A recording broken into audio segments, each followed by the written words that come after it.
తాకట్లో ఉన్న మీ బంగారాన్ని విడిపించి ఆ రోజు ఆన్లైన్ రేటుకి కొంటాం. Sharma gold company. తులం బంగారం ఎందుకు ఇస్తూ అడిపిస్తా? యువత అందరూ ఒడుగెక్కి ఉద్యోగాలు అవి మా స్కూటీలు అవి లక్షల మంది ఒడుగెక్కిస్తా. పక్క 4 డిఏలు ఎందుకు ఇస్తలేవు? పదవీ విరమణ పొందినటువంటి వాళ్ళందరూ కూడా వాళ్ళందరితో మాట్లాడుతున్నా. ఏం చేయాలో చేస్తా, పక్కా చేస్తా, పక్కా సెగ కల్పిస్తా మీకు. కరీంనగర్ నుంచి కాంగ్రెస్ బీఆర్ఎస్ పార్టీలకు కరీంనగర్ నుంచి సెగ తగిలిపిస్తా. ఆ సెగ రుచి చూపెడతా నేను. దాన్ని తట్టుకునే దమ్ముందో చూస్తాను నేను కూడా. ఫీజు రియంబర్స్మెంట్ లేక నిన్న ఎలక్షన్ల ప్రచారం పోతే చాలామంది పేద విద్యార్థులు, సార్ మా సర్టిఫికేట్ ఇస్తారు సార్, మాకు హాల్ టికెట్ ఇస్తారు సార్, ఎగ్జామ్స్ ఉన్నాయి సార్, వాళ్ళకి ఫీజు రియంబర్స్మెంట్ ఇస్తారట, యాజమాన్యం ఇబ్బంది పడుతుంది, మరి మేమెట్లా సార్ అని చెప్పి ఎగ్జామ్స్ రాయలేని పరిస్థితి. ముఖ్యమంత్రి గారు ఏం చేయాలి? నువ్వు యాజమాన్యం బెదిరించుడు కాదు, బ్లాక్మెయిల్ చేసుడు కాదు, విద్యార్థుల భవిష్యత్తు గురించి ఆలోచించు. మరి విద్యార్థులకు సర్టిఫికేట్ ఇస్తుర్రా, విద్యార్థులకు హాల్ టికెట్లు ఇస్తుర్రా, ఎక్కిస్తా వాళ్ళ రోడ్డు మీకు ఎక్కిస్తా, 100% ఎక్కిస్తా, వాళ్ళ మీరు రోడ్డు మీకు ఎక్కిస్తా. యూరియా విషయంలో రోడ్డు మీకు ఎక్కిస్తా. రైతులను ఏది ఇష్టపడే ప్రసక్తి లేదు. నేను మళ్ళీ చెప్తున్నా, నేను భయపడుతున్న కాదు, నేను అటువంటి పొలిటీషియన్ కాదు, మీరు చిల్లర రాజకీయాలు చేసే పొలిటీషియన్ కాదు. కానీ మీరు చిల్లర రాజకీయాలు చేసే పొలిటీషియన్ అడ్డుకునే దమ్ము నాకు ఉన్నది. వాళ్ళ నేను ఇలా నిద్రాహారాలు మాని తిండి తిప్పలు లేకుండా ఇలా భారతీయ జనతా పార్టీ గెలిపించుకున్నాం. మేము అందరం కలిసి భారతీయ జనతా పార్టీ ప్రతి కార్యకర్త కష్టపడి పనిచేసిండు.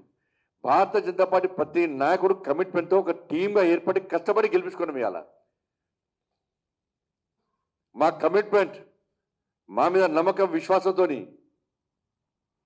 మోడీ గారి సంక్షేమ పథకాలు చూసి, మోడీ గారు చేసిన అభివృద్ధి చూసి ఇవాళ ప్రజలందరూ కూడా మాకు బ్రహ్మరథం పట్టారు. ఆ ప్రజా నిర్ణయాన్ని మీరు వ్యతిరేకిస్తే అదే ప్రజలు తిరగబడే విధంగా మేము చేస్తాం, పక్కా చేస్తాం. మీరు కేసీఆర్ బీఆర్ఎస్ పార్టీని ఎందుకు అరెస్ట్ చేస్తారు? కేసీఆర్ కుటుంబాన్ని ప్రశ్నిస్తాం, పక్కా. వాళ్ళ అవినీతి అక్రమాలు ప్రశ్నిస్తాం, వీళ్ళ 6 గ్యారెంటీలు ప్రశ్నిస్తాం, వీళ్ళ మధ్యలో ఉన్న ఎంసీల్ బంధం కూడా ప్రజలకు వివరిస్తాం. ఇష్టపడే ప్రసక్తి లేదు. మీరు ఏం చేసి చెప్తున్నా మేయర్ పక్క మేము అవుతాం. మీరు 20 లేవు, మీరు తిప్పి కొడితే 20-23 లేవు, మీరు మేయర్ అయితే అంటారు. దీని ఒక మైండ్ గేమ్ అంట. మైండ్ ఉన్నోడికి మైండ్ గేమ్ ఆడతాడు, మైండ్ లేనోడు మైండ్ గేమ్ ఆడతాడు. మైండ్ ఉన్నోళ్ళు అందరూ ఆలోచిస్తారు, కానీ మైండ్ లేనోడు మైండ్ గేమ్ అన్నట్టున్నది. ఇంత చిల్లర రాజకీయాల మీరు ఓరలేతనం. కాంగ్రెస్ పార్టీ నాయకులకు నేను అప్పీల్ చేస్తున్నా, బీఆర్ఎస్ పార్టీతోని మీరు కలవడానికి సిద్ధమా? మీ అధినాయకత్వం కరీంనగర్లో బీఆర్ఎస్కు సపోర్ట్ చేస్తున్నది. నేను బీఆర్ఎస్ పార్టీ నాయకులకు కార్యకర్తలకు అప్పీల్ చేస్తున్నా, మీ నాయకత్వం కరీంనగర్లో కాంగ్రెస్ పార్టీకి మద్దతు ఇస్తున్నది. ఈ 2 పార్టీల నాయకులు వాస్తవాలు ఆలోచించండి. ఒక కరీంనగర్ కార్పొరేషన్ కోసం వీళ్ళిద్దరు ఒకటై దాని ఎంఏ పార్టీని మధ్యలో పెట్టి ఏదో చేయాలనుకుంటే ఏం సాధించలేరు. ఒక నాయకుడు పోయి సీఎంతో మాట్లాడతావా, సీఎంతో మాట్లాడు అని ఫోన్ ఇస్తాను ఒక నాయకుడు పోయి. ఆ వీడియో చూపెడతా మీకు. ఇంకోన పోయి కేసీఆర్ కొడుకు వాడతావా, మాట్లాడు అంటున్నాడు ఒక ఆయన పోయి.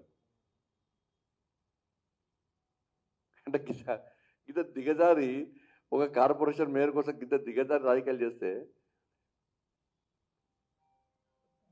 ప్రజల మద్దతు ఉంది, ప్రజలు మనం ఆశీర్వదించారు, పూర్తి మెజారిటీ మాకుంది. దాన్ని గుర్తించకుండా మీరు చేస్తే ఎట్లా సక్సెస్ అవుతారు మీరు?